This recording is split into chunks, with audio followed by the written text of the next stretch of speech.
Welcome to the Choosing Happiness podcast with me, your host, Rüdrani Devi, the Happiness Lady. In these conversations, we will be discussing an uncommon way to find joy in your life with weekly special guests. Did you know you could choose your happy?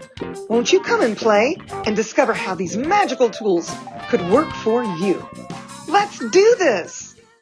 Well, howdy y'all out there in podcast land and all the places and spaces. Choosing Happiness podcast even wrote a book about it. Rüdrani Devi, the Happiness Lady here, and I have a very special guest today. I actually heard him on another podcast and was like, my people have to know this gentleman. He is amazing, amazing. He's a medium. He lives all the way out there in England somewhere. His name is Mr. Daniel Pitt. And without further ado, Daniel, thank you so much for joining me for this conversation. Thank you for having me here. I'm super, super grateful. Can you tell the folks a little bit about what being a medium is? And then I'd like to know how you fell into this. For me, because it's very different. yes, but it is. For me, it's really normal, but in reality, it's not the norm. So it really happened when I was 16. My nan died, and my nan was my best friend. And where I grew up was very on a farm in the middle of nowhere. So I'd run for a walk to, just be with my feelings and thoughts. And it was a very cold March morning. And all I can say is I had a phenomenon. It was an experience where I felt the love and presence of my nan in a very warm, like a warm bubble, which was not realistic because it was a frosty March morning. So anyway, in that moment, I knew it was my nan. I knew I had a sense that she was okay. And after it ended, I kind of thought, maybe I'm colluding with myself. This is all new. I'm grieving. She's gone. Better not talk about this to anyone because they might think I'm a bit of a nutter. So I didn't speak about it. And, when I grieved and was very angry because my nan was my very best friend at that time. And 6 months after that, my mum started to go to a hall where they had weekly meetings with different guest mediums. And I was concerned she was joining a cult. So I went to look after her. I went purely because of it's nonsense. When you're dead, you're dead. It's preying on people's emotions. I was very angry because I was grieving. Typical 16. You were protecting her. Yeah, protecting his mom. Yeah, absolutely. I wanted to look after her. So we went to a hall with about 80 people, and the medium started and went straight to me and gave me this most amazing information about my nan and the people she was with. And I was kind of like, oh, that's like, wow, this is a good guess. And I kind of thought, oh, my mum set this up. But because a lot of stuff she was saying, I thought, yeah, no, this is too perfect. And then halfway through a message, she said, your nan's telling me you're a natural medium and you'll be standing up here in 3 years' time doing as I do. And because, of course, I was 16 and obnoxious and a bit yobby, I said, well, I'm as psychic as a peg. I said, that's just wrong. And she said, no, but you saw your nan the day she died. And when she explained the whole setting, and she said, you've never told a living soul because you thought you'd be committed. By then, I'm bawling my eyes out, and my mum's like, is this true, Daniel? And we're both crying. But in that moment, my whole universe profoundly changed because I knew only my nan and I knew that experience. So there was more information, a long message. And to that day, everything but one thing's happened. But I left for Hall thinking if I could make one person feel like I feel now, that would be a really cool thing to do. And that's what began my journey into all things psychic, mediumistic, esoterical, new age, spiritual. So as I pursued that, reading books, going to spiritual churches. I got invited to a development circle. With mediums, we're going around with circuit like churches and giving messages. Out in America, I think you call them gallery messages. So I was very young. I was 18 when that journey of development started, and all the mediums were saying, "You're too young. Leave it alone." You know. But I was obsessed. I was like, I couldn't get enough of it. And then I got chucked out one circle because she said I was showing off because I was too like giving, yeah. And she, all I did Wow, was, that's rich. yeah, I followed instructions, and she said, in all the years I've been a medium, I've never given 9 messages one after the other because that's what I did. I went and the circle, and she told me all this basically was nonsense and basically her own insecurity. So I left the circle because she choked me out and said I was going to get possessed. And she said, just get on with your life. So I did. Then 6 months after that, the child... I've got to ask you one question. Let me pause you just for a Yeah. second. Because, you just said now, I didn't know about this, that she said that if you continued, you were going to become possessed. Yeah. Yeah. She said, like some demon was going to take over your body. Yeah. I mean, it was absolutely... Where did she get this information? Yeah. She was it was basically her own insecurity because I was... Right. Just naturally aware where she wasn't in the same way. Anyway, 6 months later, I went to another demo purely with my friend, and it was the same medium I saw the very first time. And she went straight to me. She said, "Whatever you've been told in the name of the spirit world is a lie." She said, "You've stopped talking to your friends." She said, "They showed me a box of books under your bed, and that's what I did. I wrapped it all up and hid it." And she said, "They're really sad because you've been lied to and you're missing out on this wonderful relationship with people that love you." And she said, please consider exploring this again." So I didn't when we developed this beautiful friendship. And then I started going round again, doing events. And then one medium was DMing. And she said, I want you in my circle. Come and speak to me at the end of the night. She said, the spirit world will tell me you have to sit with me. And within 6 months of being in the circle, she took me around churches. So I was 19 when I first stood on rostrum, and everyone criticised her. And she said, "I trust the spirit world, Daniel, and if I'm wrong, you will fall flat on your face." And 28 years later, here I am. And yeah, it's interesting that you tell this story. I have a somewhat similar story where I was afraid that people would lock me up. When I wrote my first book, Soul Survivor, about being shot in India, I went into detail about floating above my body, being given a choice whether I was going to come back or not. And I saw all these, I'm going to put it in quotes, like revelations, the way where the earth was going, almost as if I was giving future scenes of what was going to happen with the planet. And I had it all in the book. And then a friend of mine he had worked for Rolling Stone magazine as a writer. He was the one that encouraged me to write the book. I asked him to read it first. And then he insisted we meet for tea afterwards. So he read it really quickly. It was like within a week's time, and it's a 400-page book. I mean, I've got my computer sitting on it, but let's see if I can get this out. It's like, for those of you watching on YouTube, that's a lot of real estate you have to commit to, and it's not available on Audible. Anyway, we met for tea, and he said, "Honey, I love the way you write. I loved every part about it, but I'm concerned about you oversharing your experience about having a near-death experience, about floating out of your body, about seeing all these things." So I took him seriously, and I took it all out.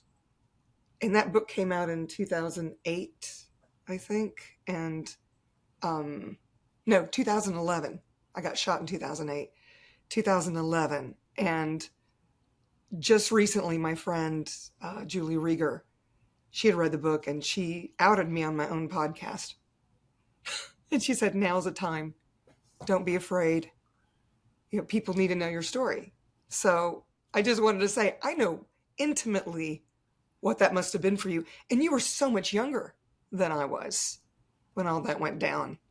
So what made you have the chutzpah to keep going? This woman was mentoring you, Well, and you didn't fall on your face? No, I started going around, like every time she had a booking, she was very busy.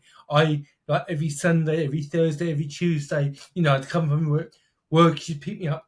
And then from that, I started doing one-to-one readings at work and eventually my own client base. But on my development, I went to Arthur Findlay College and was very blessed that I had been taught by some exceptional mediums and tutors, which started to teach me about what spiritual development is and what self development is, and where it's separate from mediumistic development but complementary, and Hmm. that helped me understand Daniel, understand me, and Mhm. it evolved really, really naturally over 20 years, and just growing in confidence. And I love what I do now. I mean, I did all that while I had a conventional job, so I've only been in full-time medium for 6 years because Oh my. there wasn't enough Daniel, because I'd be doing a full-time job, running home at lunchtime, doing a reading, going back to work, Mm. finishing work, running to get a train, going to Norfolk, going to Suffolk, going to Kent.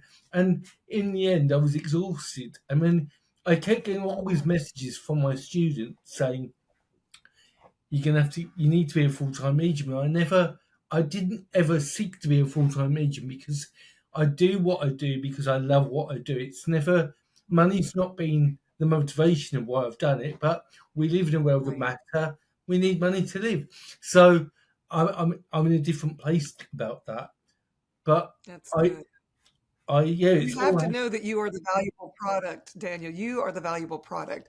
And not anybody can do what you do. I mean, there are people that do what you do. There's a few of us out there, right? But you have to acknowledge the valuable product you truly be. And it's okay to be paid for that. Y'all and out there, if you have the same thoughts in your head.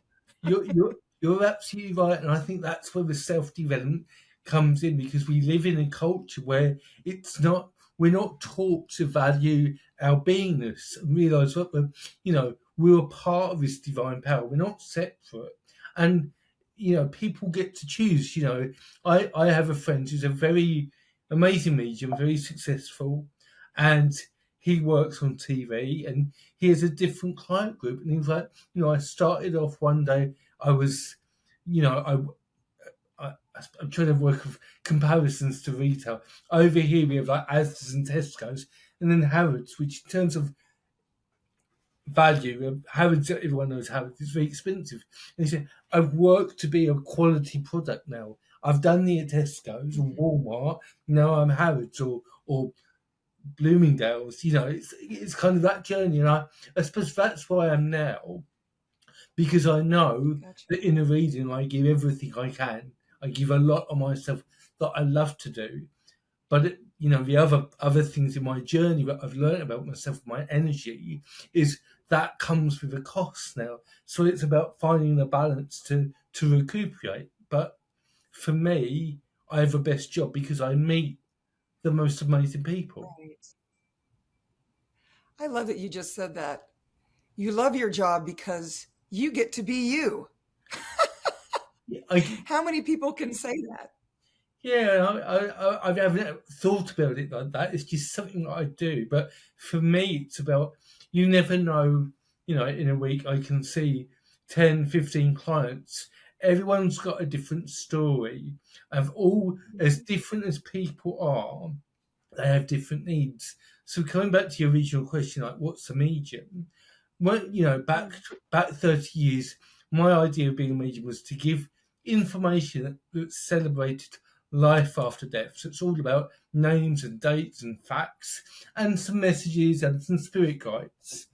Fast forward now, what I really truly believe, mediumship is a metaphor to remind us of ourselves, of our soul and transpersonal self. Heaven on earth. And how what we seek out there is really what we need to seek in here. So a lot of what I teach now, where it used to be how to do psychometry, how to interpret an aura, for now it's about what's going on deep inside, because the more we can be at peace within our own beingness, the more we can change ourselves, the more likely is we can change the world for a better place. And I suppose that's my spiritual meaning now, is helping people find themselves. And I think mediumship, because mediumship for me is all about life. It's got nothing to do with death. And everything is life. Our job, our love life, our kids, our family, our health, our development, our hopes, our fears, outdoors, the planet, the environment, everything is life. And this awareness, mediumship, it's not just dead people, it's energy, it's consciousness.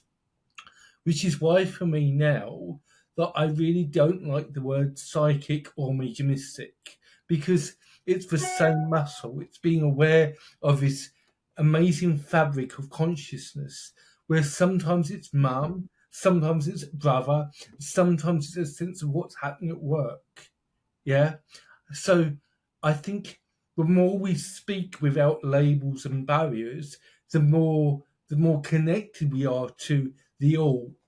And I think that's what my mediumship has helped me, is to realize the only separation between me and the spirit world is my belief in that. Right. You're talking about oneness. It's about oneness. Well, it was 3 o'clock this morning, but usually it's closer to 5 or 6 o'clock. I don't know why Spirit pulled me out of bed so early. But I like to get in my hot tubs in the mornings and commune with Mother Earth and all the creatures. And there's so much more out there that we're not even aware of. Well, you don't see it with your own eyes, but like the perception you were talking about, feeling, in a very cool March, this warmth, and you knew it was your beloved nun, it's the same energy. Now you might laugh at me, but I'm going to tell you, lately, or at least for the last 5 or 6 months, I've had a visitor that's kind of like my office hours when I'm in the hot tub to talk to spirits and get messages or whatever. So consistently for maybe the last 3 or 4 months, 5 months, I'm not even sure when it started, Olivia Newton-John has been coming to me. And it's been quite an interesting, it wasn't that I wasn't a fan. I loved when she was in Greece. That was my first introduction. And she had several hit songs on the radio. I mean, I was 11, 12, 13, I think, at the time I think I was 11 when Grease came out. I don't remember exactly. But I remember being obsessed about the album. I followed along with all the words. I thought she was beautiful. Yeah, I just was like, oh my God, this woman is so beautiful inside and out. Every time I would see her in an interview and all of this. And she's been very supportive of organizations that, get a lot of judgment. I'll just leave it at that. And I know it's like, I wonder why she's chosen me. I wonder why. And then finally she said, why wouldn't I choose you? She goes, I'm here to support you. I know that you are wanting to create greater, and I want to support you and encourage you. But I'm not kidding. I mean, it's every morning. Every morning. Do you know anything about that? Can you speak to that at all? When a spirit decides to come to you and be that space for you? I mean, for you just saying that, I'm guessing when you're in your hot tub, are you at your most relaxed space? Because I think when we're relaxed, everything is more available to us. I remember for years my mentor, would just tell me, Daniel, just relax. And it's telling someone to relax is the worst thing because it's like it feels so minimal and inadequate as guidance. But now I hear myself saying it to my students and mentees, like just relax, because when we relax, we're more available. So for Yeah, we me, can receive better. absolutely. I mean, for me, I go through phases. When I do sleep well, I sleep and I die. So that's it. I'm just like, nothing will wake me. But the last few years, I also have insomnia, which is nothing to do with the spirit. But I went through a phase when I when I moved in with my partner, I would wake up in the morning and there'd be people at the bed and they'd say, "Hello, I'm your 2 o'clock. I'm Margaret. My daughter's coming to see. Tell her this, this, and this." Or it'd be, "Hello, I'm Peter. Yeah, I'll be with a man at the back of a hall tonight. He's my son. You need to tell him this." And that happened for 3 weeks and stopped. And the last day, I don't know if you remember, years and years ago, 23 years ago, there was a Russian submarine went down. Is it Kursk? Anyway, it really affected me. Because for me that's a horrible thing to happen. But I remember I woke up in the morning and said, "Oh, there's a sailor at the end of the bed," and my partner was like, "Bear on, we hadn't been together for years," and he was like, "Oh, really?" And I went, "No." I said, "But I said, "We're going to hear today, but we've found the submarine and we've all gone." And it happened. And then that whole phenomena of being aware of the spirit world stopped for a long time, up until the last 8 months. It started about, I wake up and there'd be someone beside me saying, "I'm your 10 o'clock tomorrow." And there'd be just a little bit of information, and I'll just say, "Thank you, come back at 11 because I need to sleep." But I don't look for it, it's just there. And I think it's something about either what I've noticed is when it's happened, the need of the spirit world and the reciter has been so great, and the type of passing, or it's been very traumatic. So it's got to be, you've got to be on the money when it's very sensitive stuff. And it's been very clear, and I never dealt it because I think, why would I wake up and have this in my head? So I never dealt it. Right. I just never looked for it. But I think what happens, and a lot of people wake up at like 3 a.m., 4 a.m., which I think sometimes is to do with our own body's rhythm and our bladders and things like that. For me, I'm getting older. But I also think, and I've asked Spirit World about this, there's something about the energy of, and where when we wake up, in that moment, before waking up for work, we have no needs at 4 a.m. And there are times I get up just to, get up and do what everyone does, go to a bathroom. But what I'm learning now is what's there. And when I look at what's there, that's when, I've got this name. It's never my people. It's never my family. It's never friends. It's always for the next day. It's strange. But I think it's something about where we are in our awareness. So now, when I read for people, and this is what I'd say to you, I mean, you obviously made contact with Olivia, but it's like, what's when you're woken up, just feel what's the presence, because sometimes it might just be the earth telling us how it is in that day, and that's why I encourage my students. It's not always about communing to the spirit world. It's about what's the day bringing, what's the energy, what's the collective consciousness of the planet, and how can that inform us, and what choices can we make to respond to that. Wow, I love it. I want to be one of your students now. I can just picture in the classroom, because you have such presence. And what I really want to acknowledge about you is that space that you be when you're talking about this mediumship. You're talking about this oneness and this co-creation, and, just being willing to be relaxed so that you can receive. And I don't know about you, if you've been to other, I'm going to put in quotes, I know we don't really like this word psychic, I've found that a lot of them impale information based on their points of view, and it's not a relaxed state. It's more of a, well, this is how it is, lady, you need to get your act together, or whatever it is. There's almost like a righteousness to it. But when I'm receiving this conversation with you, the presence of being with all of what you've created as a medium is palatable. And I just want to say thank you for that piece. Thank you for sharing that. Thanks. And I'm just curious, were you ever told why you chose to be a medium? Did Spirit ever come to you and say something that, or you had decided before you came into this life that this is what was going to happen? Or, I come from a family of mediums on my mom's side. So she was always at seances as a child. Her grandmother and great-grandmother were both mediums, and they had told her she was going to have a prophetic child. And she said, I just kept waiting for you to show up because I'm number 5 out of 6. So, raised in the Catholic Church, all the things. Italian, both sides. Very different approach to life. And that, I remember we had a chat about that last time we spoke. And my nan, well, my mum's mum, I never knew this really when I was alive. I think because I was too young. But my nan lost her son the year before I was born. And my nan would always tell my mum and aunt that she'd see him in the tree in the garden.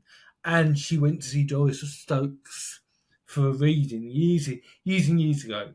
And so there was definitely this that she was a bit, mediumistic, psychic. I mean, my dad's great-grandmother was also we used to call her a witch because she born in Halloween, but she would know things, but not she wouldn't do readings. She was just very, very clear about people. And I think she's clairvoyant. Yeah. And I think when we have soul, for me, this mediumship, and coming back to your reference about psychics being a bit self-righteous, for me, this awareness is, do interrupt me, because once I start talking about this, I'm terrible, and I can't, so do shut me up. No worries. It's about pure awareness, is non-judgmental. It's just seeing the essence of life. And when we develop being our authentic self, which for me, I did I've done the first year my psychotherapy training. It's had such an amazing, profound impact on my mediumship and my teaching, because it's teaching me to watch where I'm speaking from. Am I projecting? Am I assuming? Am I judging? Because what a lot of mediums do is talk, sometimes claim the spirit of the judging and telling us what to do. They never will. Mm-hmm. Because the spirit world cannot infringe on free will. All they can do is inspire and suggest. We get to choose what we do about it. And what I've learned is when I'm speaking from just awareness, it's almost unemotional, not because I'm dead inside, but it's actually just to keep it pure and authentic. And the same when we work psychically, or if I'm observing the auric field and why people are out, there's no judgment. It's like, this is happening because of this. This is because of your parents. This is because of, what's going on with your boss. And it's just seeing it for what it is. And what people get, there should be courses in teaching people to be good sitters. Because what my mentor always said to me, people come with huge expectation, and I get that. Been there, done that, me too. But when you go and see a medium or psychic, you're paying for their perceptive qualities. And of course, we all see life differently because we're beautifully unique and individual. And mediumship should celebrate that. It's like, how I see your mum won't be how you see your mum. Because we're standing at two different points of view. But for me, it's about how does your mum see herself? That's really my job, is just to relay what mum is. And I think there will always be some differences in that. And years ago, it used to destroy me. They go, no, no, no. But now I'm like, no, there's a truth here. That's your stuff. And I've learned to manage that. I still get things wrong. I'm human and a man. So, but sometimes I know, oh, I'm not wrong here. They just don't want to hear it as it's said. And sometimes I'll push it, and sometimes I just say, oh, well, I'll leave that with you. But I think it's all about how and where we're perceiving things, which is what changes for me, having seen hundreds of mediums and psychics. And I think there's something that's been missing in the teaching of mediumship in the last 20 years, where it's all people turn up. I want to give you a reading in the book of theatre. There's no depth into themselves, their inquiry, or curiosity about what is spiritual. We use this word, what is spiritual? And I think because I've been blessed to have the most amazing, like a yogi train me, and Glenn Edwards, he was a phenomenal man. I think I've been very blessed, and I'm very grateful for that. I'll be quiet now. And it shows. It shows. You're a ball of light, is how I see you. But I still want to go back to that question of, were you chosen? Did Spirit come to you and say, hey, you chose us before you came into this lifetime? Or you did say you had some background with your family, as I did, a lineage per se. Well, how do you suppose you came into this? I mean, we know the story, but what's the story before the story? Like, I never don't thought know. about that. Obviously, the first medium I saw, well, there's a pre-story to my nan died. My granddad died, and that's how we met our first medium. I won't bore you, but the bed next door to my granddad, they just moved into a village where we lived, and my mum took her to and from the hospital. My granddad died, and she told my mum, "Bring your mother round. I've got to speak to her. I'm a spook," is what she said. I'm a medium. So I was 11. And I went elsewhere with my mum one day, and she said, your son's definitely a medium, aren't you, dear?" And I was like, "What's that?" 11, never heard the word. She said, Okay. "You're aware of the spirit world. You talk to people, faces in the wall, in the trees, all of this." She said, "I went, yeah, but I thought that's just my imagination," because I really, really did. But in reflection, I always knew stuff about kids at school that I should not know. And people would come into school, and I'd hug them because I'd know they'd been beaten by their parents. And I had no way of knowing it. And it was just a joke. "Oh, you're a witch, you're a bit weird." I mean, I had a lot of terrible time at school. Won't go into that. But What a compliment, though. yeah. You're a bit weird. I love it when somebody says, "You're just weird." I'm like, thank you. I mean, now I can embrace it. The younger me could not, because it wasn't cool. It wasn't a fun place to be. But what I'm trying to get to is, I never, apart from the medium telling me you're a natural, you'll do this, in all my conversations with the spirit world, I don't believe my real work is about being a medium. I think the medium is a catalyst to something what I hope is bigger. And because I think for me, my real passion, meaning, hope, intention is to bring people to themselves, to find the spirit world within them, the universe. And mediumship, obviously, like the initial journey, that isn't kind of like the story of mediumship. It's all about messages from beyond the veil, but it's about using this awareness to help you know you are a soul, you are a universe in you, and how when you find yourself and then turn up as yourself. Because for me, what's the problem in our world is everyone is disconnected to themselves and projecting a version of themselves that's not true. And I think Right. what we're seeing in the world collectively is this a percentage that are awakening and those who are scared of change. And Right. on a deeper level, on a more profound level, that's because people are not everyone craves to be themselves, but they don't always feel safe to do that because of the stories and systems that mankind have created. And I think what mediumship does is it tells people there is something more. And that journey, in my case, led me to, well, if my nan's not dead, is there a heaven? And if there's a heaven, is there a God? And is there a devil? And all of these philosophical conversations. But that whole journey has brought me back to Daniel. Right. And I feel that's what my purpose is. That's and did I see I personally don't believe we choose any lessons here. What I believe is Mhm. we choose experiences to see how in that experience can we love greatly. How, because to me that's what God is. God is love. It's not a Bible. It's this this fabric that allows everything to be just as it is. So Mhm. in every moment, how can I love? How can I forgive? How can I be patient? How can I tolerate? Because that's what love does. It becomes an active prayer. So I we get to choose how we respond to life or not.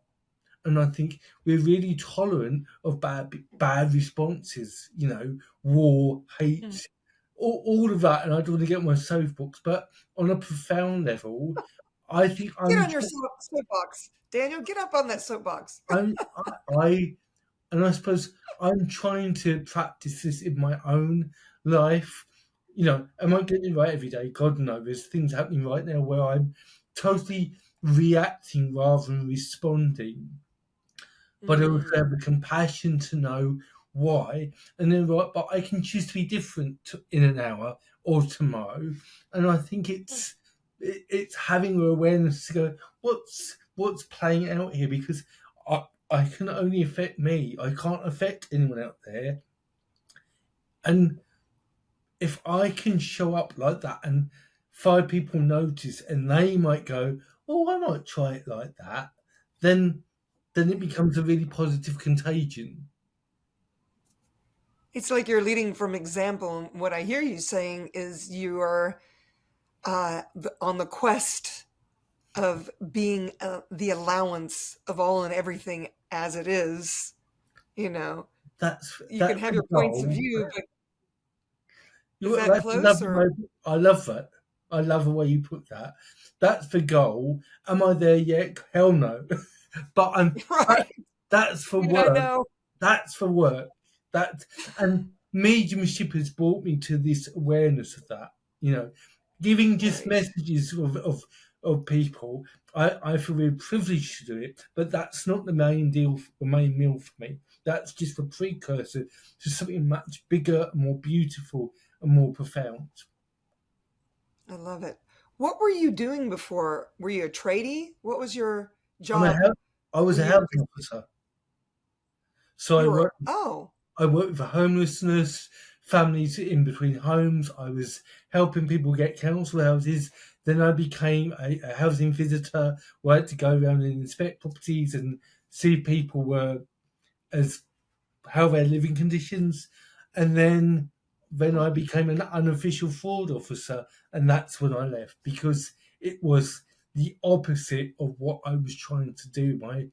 Because you know, when we're aware, we see truth and we also see dishonesty, which is right. very, very handy if you're a fraud officer. But it was like from looking for the worst in people, it was having such a Wow. detrimental impact on my personality that I was like, and now I have to leave, which is how I became Yeah. a medium. Wow. Wow. Well, it's interesting because I've found that I get pushed out of situations And then I look back on it and go, oh, I really didn't want to do that anymore. Or that wasn't really me, or whatever it is, you know? I remember I was at a job that I was working way too many hours. I'd started out as just the receptionist, and then I became the office manager, and I'm working my way up, and I'm having to stay later, and I'm not having fun anymore. And so I asked them for more money to make it worth my while. And they said, that's okay. You're going to train your replacement. So I thought, well, wow, that's okay.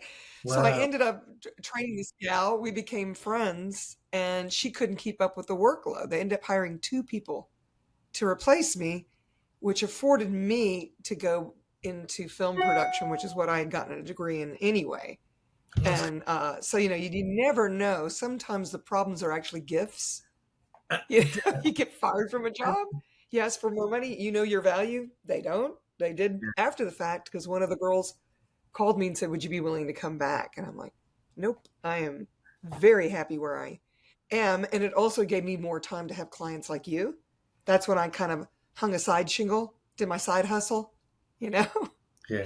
So Yeah. that's so amazing. So I want to know something about these classes you're teaching. You keep referring to your students. So I What work. are you doing? You have a class coming up too, right? Or Yeah, something coming up? I work occasionally at the College of Psychic Studies. So I'm about to start from next Tuesday, the 13th, a 5-week absolute beginners course to talk about the language she's often used, auras, mediumship, clairvoyance, and do the really basic stuff like how to meditate, good psychic hygiene, just all the things that people have lots of misconceptions and confusions. So it's a real baby beginners class. So I'm doing that for 5 weeks. And then I'm doing another 5 weeks after that for those who are aware they've got gifts and awareness and how to use it, for me, always in a constructive way, a meaningful way, So, but also I'll be doing my own independent stuff. So I do like master classes on a range of things to do with self-awareness, past life, through mediumship, tarot. Been reading tarot since I was 18. So and I'm also doing like a mentorship course, but that's full, that's running. But for me, one of the greatest gifts is seeing someone have that contact with the other world. I can do it. I can do it Yeah, because the thing with mediumship is, what's the point of being aware of the spirit of other people if we can't use that same awareness to talk to our own family and friends and loved ones? And the thing is, we're just not taught about it at school. So it's deemed unnatural, spooky, weird. And I always say, talking to people we love is incredibly natural. And they're not dead, they're just bodiless. They're free. right. They're in a soul condition, no longer a human condition. That's the transition. And that's what mediumship, I think, really celebrates when it's done well. Mhm. So that's what I teach. I love this conversation. Yeah, that's amazing. We have in Access Consciousness, which is an organization that I have some specialties with. And there's one specialty, it's not one of mine, although I've taught like intro, 1 hour little things about it, is now I've just forgotten. Help, what's that whole franchise called? Yes, that's it. Talking to my producer over here. Talk to the entities, but there's like intros and different levels of it. Your business can be an entity. This book is an entity. Your family on the other side is an entity. And so it's a matter of looking at it for what it really is. Hey, so they don't have a body anymore. Hey, you can still communicate with them. Yeah. Hey, maybe they want to contribute to you. Maybe they have a message for you. Maybe you can facilitate them, and I love it because it's what you're saying is really congruent with what this huge franchise is about. Shannon O'Hara created it, I think in 2010 or 2011 is when it first came out, and has several books and classes, specialty classes, and several people in her franchise that are facilitating these classes as well. So it sounds a little bit like that, I love that space. I don't know. everything's an entity, I suppose. And for me, and that's what I get for me, everything has its unique presence, its signature. Being aware, psychic, intuitive, mediumistically, it's for me intuitive qualities. The knower knows. We know. This is the spirit of. This is your mum in the spirit of. I'm aware. I know. I'm talking about your mum here on the earth incarnate, but that same muscle of awareness, that intuition is knowing. I know it's time to leave this job. I know this is the right partner. I know I'm meant to fly to Australia. So for me, this development and cultivation of our intuition shouldn't just be limited to psychic messages and readings. It should be, how do we use this as a compass to enhance our life? Because that's really why we've got it. That's why whatever created this is why we have this faculty within us. And we normalize it. It should be normalized. It's just like seeing and hearing. So that's what I try and do, is take all of the woo-woo away from it, because it just bores me. Yeah, I'm always amazed at what people have already decided is true and real about the other side, or whatever you want to call it.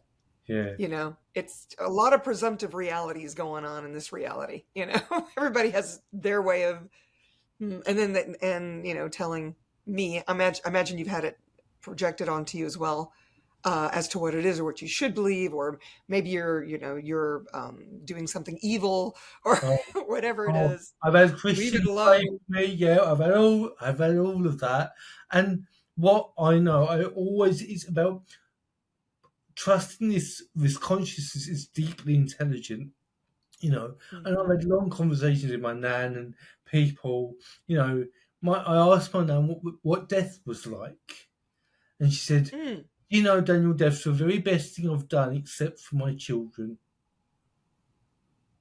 She said, the best thing I did was have 4 beautiful, amazing children. That's the best thing I did. But dying, she said, it was just the removal of all pain and suffering. And she said it was easy. It was so easy. I just shut my eyes and I was there. And I think the problem we have, and this is a human thing, is we need everything to be human, this measure of reality. And right now, we have to be preoccupied with it because we're here in the human condition. But the spirit world is, I don't believe, from what I've heard, and other mediums will have their own different opinion, it's not reflective of this world. The spirit world don't have arms and legs because they don't need it, And a lot of the stuff we feel as humans is because we have brain chemistry and primal drives which are unique to having a body and the human experience. And so when we leave a body, we lose ways of expressing and experiencing ourselves. And a lot of traditional mediums have made the spirit world, I've had your nan's in a lovely bungalow in the afterlife and she's going to Marks and Spencer's, and it's like, God, I hope when I die that's not my spirit world, because I'm going to be bored, But I think everyone's allowed their own truth. It's not for me to tell anyone else what their truth is. But what I do, what I really, really ask listeners to do is ask, is it intelligent? Is it rational? And the universe is so vast, and planet Earth is just a pimple. And it's like we are, if you look up to space, we are such a minority that the whole universe cannot be reflective to planet Earth. It's just, for me, not rational, not intelligent. And when we go beyond the need of it to be like that, when we talk to the spirit worlds and entity and energy, we can have a most amazing discoveries. It's as if, or at least this is my experience, it's as if the universe, wants to gift us.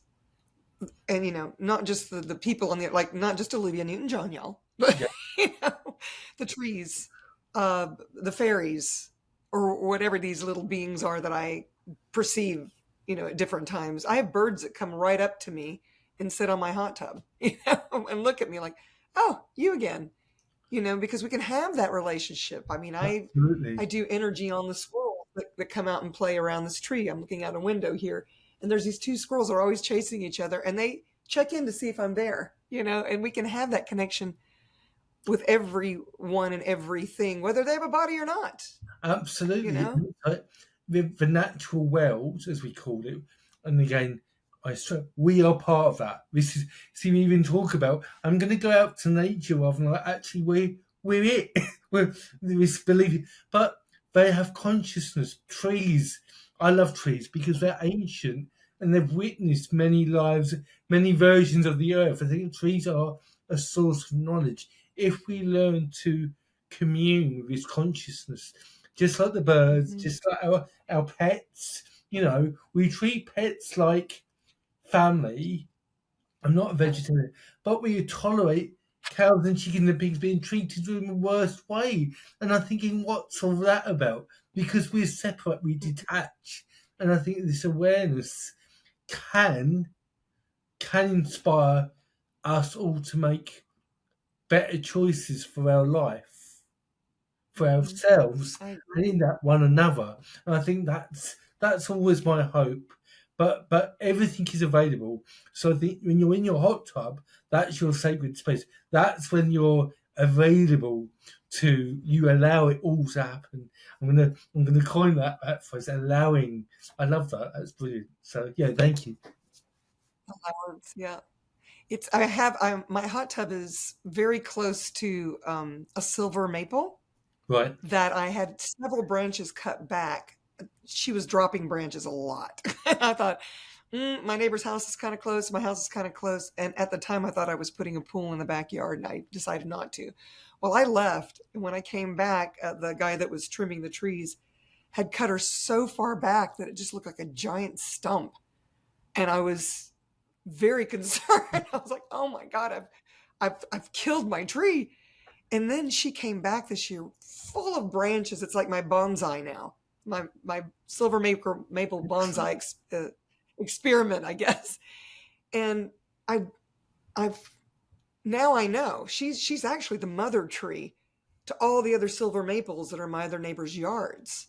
She's the leader. It's so funny. She says, I'm coming back.